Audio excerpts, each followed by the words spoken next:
Hotlist husband episode 136। अब आगे जल्दी ही आस्था तैयार होकर नीचे जाने लगती। वहीं दूसरी ओर मारिया, जिसे वीर रायचंद की जिम्मेदारी दी गई थी, इसलिए जल्दी वीर रायचंद की अच्छी तरह से एक्टिविटी करने पर नजर रखना शुरू कर दिया था। वीर कब क्या करता है, सारी चीज बहुत जल्द ही मारिया न assume कर लिए थी। हालांकि अरमान ने पहले उसे आस्था के आसपास रहने को बोला दिया था, लेकिन जिस तरह से टाइगर और मारिया में झगड़ा हुआ था, तो उनका झगड़ा खत्म करने के लिए कुछ दिनों के लिए अरमान ने उनका मन डाइवर्ट किया था, क्योंकि वह अच्छी तरह से जानता था उसने जिस दुश्मनों के पीछे उसने अपने गार्ड्स को लगाया है वह इतने भी कमजोर नहीं है। मारिया ने डिसाइड किया था कि वीर रायचंद को पूरी तरह से बर्बाद करने के लिए वो उसके घर में एंट्री लेंगी। इसीलिए उसने किसी और को नहीं बल्कि वसुंधरा, जो कि वीर रायचंद की मां थी, उसे अपना निशाना बनाया था। वसुंधरा, जो कि हमेशा से ही काफी सारे बॉडीगार्ड्स वगैरह से घिरी रहती थी, एकदम हाई-फाई लेडी थी। जल्दी ही जब वो एक नाइट पार्टी से लौट रही थी, ठीक उसी वक्त मारिया उनकी कार के सामने जानबूझकर आ गई थी। मारिया ने अपना लुक पूरा फॉरेनर वाला कर लिया था। हालांकि वो देखने में बिल्कुल फोनेर लगा करती थी, लेकिन अब उसने अपने आप को एक टूरिस्ट गाइड के रूप में उसने खुद को वसुंधरा जी के सामने पेश किया था। और जैसे वसुंधरा साथ में बॉडीगार्ड के समय कार से बाहर निकली, इस वक्त मारिया बेहोश हो गई थी या फिर बेहोश होने का ड्रामा कर रही थी। तब वसुंधरा के पास कोई और रास्ता नहीं था, क्योंकि मारिया की वेशभूषा देखकर पता चल रहा था कि वह एक फॉरेनर लड़की है, तो इसीलिए वो उसे अपने साथ अपने विला में ले गई थी। मारिया के बारे में बहुत कम लोग जानते थे, इनफैक्ट बहुत कम लोगों ने मारिया को देखा था। तो बस मारिया ने वीर रायचंद को बर्बाद करने के लिए उसी का फायदा उठाया था, और मारिया में सब्र नाम की कोई चीज नहीं थी। उसने सोच लिया था कि आज रात को ही वह वीर रायचंद का मर्डर कर देगी और उसके बाद अपने नेक्स्ट मिशन पर जाएगी, क्योंकि मारिया को ज्यादा अपना एक जगह टाइम बर्बाद करना बिल्कुल भी पसंद नहीं था। वहीं दूसरी ओर टाइगर, जिसे अबीर सिंह राठौर के जिम्मेदारी सौंप गई थी, और जबकि अबीर टाइगर को अच्छी तरह से जानता भी था, इसलिए टाइगर ने अबीर की कमजोरी को ढूंढना शुरू कर दिया था, क्योंकि टाइगर को जो इन्फॉर्मेशन गेन करने की ज्यादा से ज्यादा थी, वह आसानी से किसी की भी इन्फॉर्मेशन निकलवा सकता था और उन्हें अपने अकॉर्डिंग यूज किया करता था। इसलिए टाइगर ने अबीर सिंह राठौर के सारे डिटेल्स 2 से 3 दिनों के अंदर अंदर ही निकलवा ली थी, और अब आराम से वह अबीर सिंह राठौर के बारे में पढ़ रहा था। लेकिन टाइगर ये देखकर भी चौंक गया कि अबीर सिंह राठौर की कहीं तक कोई भी कमजोरी नहीं थी। उसकी इंगो सबसे बड़ा उसका मसला था, क्योंकि जब भी वह कोई बात अपने इंगो पर ले लिया करता था, तो फिर उसके लिए फिर पीछे हट पाना बहुत ज्यादा मुश्किल हो जाता था। टाइगर ने पता लगाया कि वीर सिंह राठौर से अपनी इंगो सेटिस्फाई करने के लिए कुछ भी कर सकता था, लेकिन साथ ही साथ टाइगर को इस बात के बारे में इंफॉर्मेशन लग चुकी थी कि अबीर सिंह राठौर किसी को डेस्परेटली ढूंढ रहा है। बेंगलुरु में आते ही उसे ऐसी किसकी जरूरत पड़ गई जिससे वह डेस्परेट होकर ढूंढ रहा था, तो टाइगर ने भी अब उसे ढूंढने का फैसला लिया था। वहीं दूसरी ओर पूरी रात आकाश ने पलक नहीं झपकाई थी। वो एक तक बस रश्मि के खूबसूरत से चेहरे को देखता रहा। रात में 1-2 बार रश्मि हल्का सा कसमसाई भी थी और आकाश उसका हाथ पकड़कर बैठ गया था। थोड़ी देर बाद, क्योंकि अब दिन निकल आया था और ऑलरेडी दोपहर के 11 रहे थे, इसीलिए धीरे धीरे अब रश्मि को होश आ रहा था। जैसे ही रश्मि को होश आया, उसकी निगाहें अपने हाथ राइट हैंड पर गई थी कि उसका राइट हैंड किसी दबाव में था। वह दबाव कुछ और नहीं बल्कि आकाश था। आकाश रश्मि का सीधा हाथ पकड़कर बैठा हुआ था, और क्योंकि वह पूरी रात नहीं सोया था और सुबह ही उसे नींद आ गई थी, और वह रश्मि के बेड पर ही अपना सर रखकर सो चुका था। रश्मि ने आकाश को देखा। कुछ पल के लिए उसे देखकर वह पूरी तरह से चौंक गए थी। जो कुछ भी आकाश और रश्मि के बीच हुआ था, सारी इंसिडेंट उसकी आंखों के सामने एक मूवी सीन की तरह उभर कर सामने आ गई थी। रश्मि कितनी ही देर तक आकाश को देखते रहती है। उसके बाद उसने अपनी आंखों को बंद कर लिया था, क्योंकि वह आकाश को फेस नहीं करना चाहती थी। वहीं दूसरी ओर आस्था, जो कि तैयार होकर बाहर आ गई थी, उसने देखा कि आहान दादाजी भी हॉस्पिटल चल रहे थे। तब आस्था की जान में जान आई, क्योंकि वह अरमान के साथ अकेले जाने में डर रही थी, क्योंकि अरमान का बदला हुआ बिहेवियर उसे बहुत ज्यादा डरा रहा था। और साथ ही साथ वह ये देखना चाहती थी कि आखिरकार अरमान की आंखों का रंग कितनी बार बदलता है, जो कि उसे नानी माँ ने नोटिस करने के लिए कहा था। इसलिए आस्था ने जैसे ये देखा कि दादाजी और आहान भी हॉस्पिटल जा रहे हैं, इसलिए आस्था धीरे से उनके पास जाकर खड़ी हो गई थी और दादाजी की ओर देखकर रिक्वेस्ट करते हुए बोलती, दादाजी हम भी रश्मि दीदी को देखने के लिए अस्पताल चल रहे हैं, तो क्या हम आपके साथ चल सकते हैं? कहीं ना कहीं आस्था अरमान के साथ जाने में डर थी। वही अरमान जो कि अपनी कार में बैठकर आस्था का इंतजार कर रहा था, वह बहुत ज्यादा इरिटेट हो चुका था, क्योंकि उसे कभी भी किसी का भी इंतजार करना पसंद नहीं था। लेकिन यह लड़की तो अभी तक आई ही नहीं थी। अरमान मन मन में सोच रहा था कि इस लड़की की इतनी हिम्मत कैसे हो गई कि अरमान सिंघानिया को इंतजार करवा रही है। लगता है इसे इसकी औकात दिखानी पड़ेगी, इस बात को समझाना पड़ेगा कि वह अरमान सिंघानिया की एक ऐसी खूबसूरत चीज है जिसे अरमान सिंघानिया सिर्फ अपने हिसाब से चलाना चाहता है। अब जैसे ही आस्था ने ये बोला, तब दादाजी की निगाहें अरमान की कार पर गई, जहां अरमान ऑलरेडी आस्था का इंतजार कर रहा था। तब दादाजी बोलते, लेकिन बेटा तुम अरमान के साथ चले जाओ, मैं और आहान दूसरी गाड़ी में आ जाएंगे। तभी आस्था ने तुरंत दादाजी का हाथ पकड़ा और क्यूटली बोलती, नहीं नहीं दादाजी प्लीज, हम आपके साथ ही जाएंगे, और वैसे भी हमें आपको बहुत सारी बातें बतानी है, कॉलेज के बारे में बताना है। जब से हमारे कॉलेज स्टार्ट हुआ है हमने ढंग से बात भी नहीं की, तो क्या आप हमारी इतनी बात भी नहीं मानेंगे?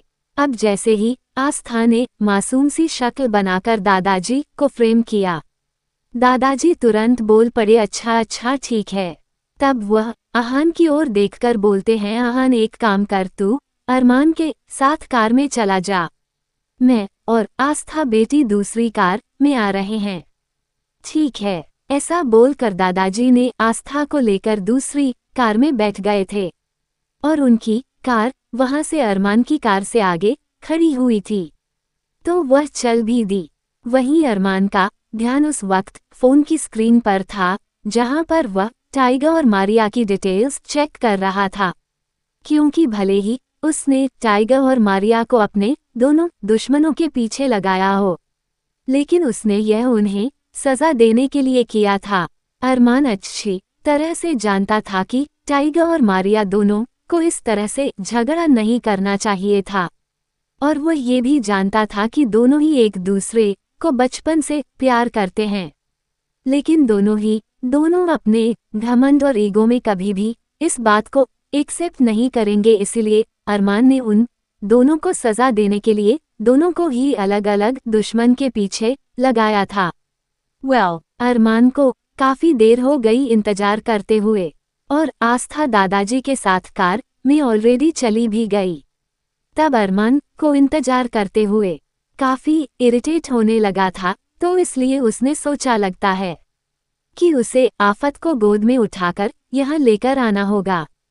तो इसलिए जैसे ही अरमान अपनी कार का दरवाज़ा खोलकर वहां से बाहर निकलने को हुआ। तुरंत आहान दूसरी तरफ से दरवाज़ा खोलकर उसके कार में बैठ गया। अब अरमान उसे हैरानी से देखकर बोला, तू यहाँ क्या कर रहा है? तब आहान बोलता है, वो मैं आपके साथ रश्मि दीदी को देखने के लिए अस्पताल चल रहा हूँ।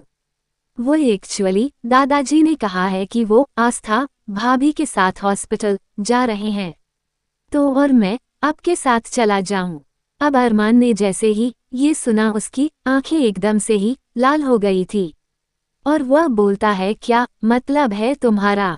आस्था कहाँ है? तब आहान बोलता, वह दादाजी के साथ चली गई है और मैं आपके साथ चल रहा हूँ आपको कंपनी देने के लिए। जैसे ही आहान ने कहा, अरमान अपना गुस्सा कंट्रोल करने की कोशिश करने लगा था और उसके हाथों की नसें पूरी तरह से उखड़ने लगी थी। एक पल को आहान अरमान को ऐसे देखकर डर गया था, लेकिन फिर भी खुद को हिम्मत देता हुआ वो वहां बैठा रहा और मन में सोचने लगा कि यह आस्था भाभी ने उसे कहाँ फंसा दिया। अरमान की कार चल पड़ती है, लेकिन अरमान ये बात बर्दाश्त नहीं कर पा रहा था कि आस्था उसके साथ जाने की जगह दादाजी के साथ चली गई है। और वह मन ही मन में सोचने लगा था, लगता है इस आफत के कुछ ज्यादा ही पर निकल आए हैं, इसके पर को कुचलना ही होगा। उस आफत ने हिम्मत कैसे की मेरी बात को इग्नोर करने की? जब मैंने उसे बोला था कि मैं उसे हॉस्पिटल लेकर चलूंगा, तो मतलब मैं ही उसे हॉस्पिटल लेकर चलूंगा, तो ऐसे कैसे वह दादाजी के साथ जा सकती है? लगता है इसे अब अच्छा खासा सबक सिखाना ही पड़ेगा कहीं ना कहीं। ये सोचते हुए अरमान बड़ा ही डेंजरस लग रहा था। वही आहान भले ही अरमान के साथ बैठा हुआ था, लेकिन उसका गला डर की वजह से पूरी तरह से सूख रहा था, क्योंकि अरमान की प्रेजेंस उसे बहुत ज्यादा डरा रही थी। एयर कंडीशनर कार में उसके माथे से पसीना भी निकलना शुरू हो रहा था। वह तो बस अब मन ही मन में प्रे करते हुए इस सफर को जल्द से जल्द पूरा होते हुए देखना चाहता था। वह सोच रहा था, लेकिन जल्दी कब ये सफर पूरा होगा, कब उसकी घबराहट कम होगी और उसे ऐसा लगेगा मानो कि वह किसी कैद से रिहा हो गया हो। जिस तरह से किसी इंसान को जेल में बंद कर दिया जाता है और वहां पर उसे घुटन का एहसास होता है, ठीक उसी तरह से आज आहान को एहसास हो रहा था कि यह 25 से 30 मिनट का सफर उसे किसी कैद खाने से कम नहीं लग रहा था। लेकिन अरमान में पेशेंस नाम की कोई चीज नहीं थी। अब जैसे हॉस्पिटल से 15 मिनट कार मैंशन से रवाना हो चुकी थी, लेकिन अब अपनी साइड में आहान को देख पाना अरमान के लिए मुश्किल होता जा रहा था, क्योंकि वह अपनी साइड में आस्था को देखना चाहता था। इसीलिए उसने ड्राइवर से कार रोकने को कहा।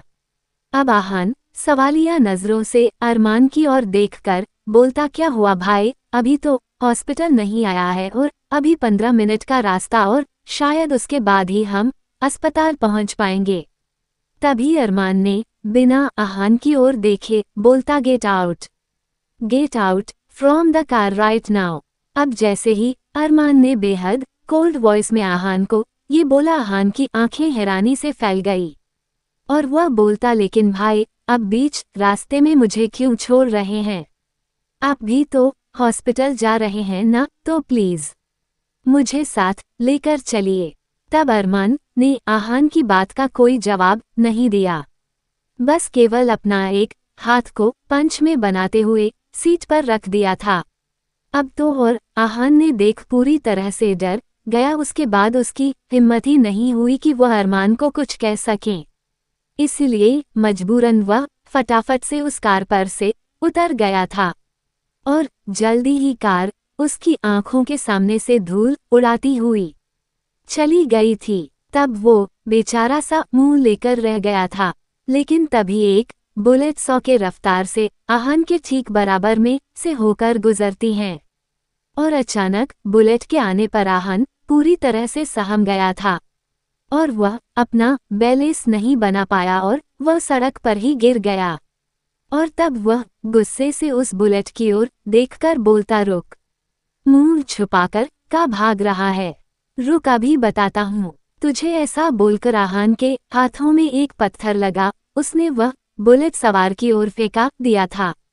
वह पत्थर सीधा उसे बुलेट सवार के हेलमेट पर लगा और फिर उसने बुलेट रोक दी थी और बुलेट रोककर वापस से वो पलटा और उसने आहान को हेलमेट में से ही घूर कर देखा और फटाफट सा बुलेट की स्पीड आहान की ओर कर दी थी। अब आहान का गला पूरी तरह से सूखने लगा था, क्योंकि वह बुलेट सवार ऐसा लग रहा था मानो कि अभी और इसी वक्त वहां आहान की जान ले लेगा। और आहान तो अभी सड़क पर से उठा तक नहीं था, लेकिन बुलेट सवार एक बार फिर 120 की स्पीड से आहान के करीब आने लगा था। और इससे पहले कि आहान के ऊपर पूरी बुलेट आहान चढ़ती, ठीक उसी वक्त उस बुलेट सवार ने गाड़ी के ब्रेक मार दिए थे और उसकी गाड़ी का पिछला पहिया उठ गया था। लेकिन उसने उस पिछले पहियों को घुमाकर सीधा कर लिया था। एक तरह का स्टंट उसने आहान दिखाया। वहीं आहान ने डर के मारे अपनी आंखें बंद कर ली थी और से उससे एहसास हुआ कि शायद उसे कुछ नहीं हुआ है। तब उसने अपनी आंखें खोली और सीधा खड़ा होकर गुस्से से उसे बुलेट सवार को घूरने लगा। वहीं दूसरी ओर अरमान जल्दी ही अस्पताल पहुंच चुका था।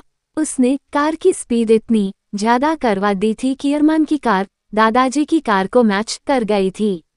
और जैसे ही आस्था और दादाजी कार से नीचे उतरे, ठीक उसी वक्त अरमान की कार उनके पीछे आ गई थी। तब आस्था की जान हलक में आ गई थी। वह तो सोच रही थी कुछ देर तक राक्षस से बचकर वह सबके साथ घुल मिल जाएगी और फिर अरमान सबके सामने उसे कुछ नहीं कह पाएगा। आगे की स्टोरी के लिए कमेंट कीजिए।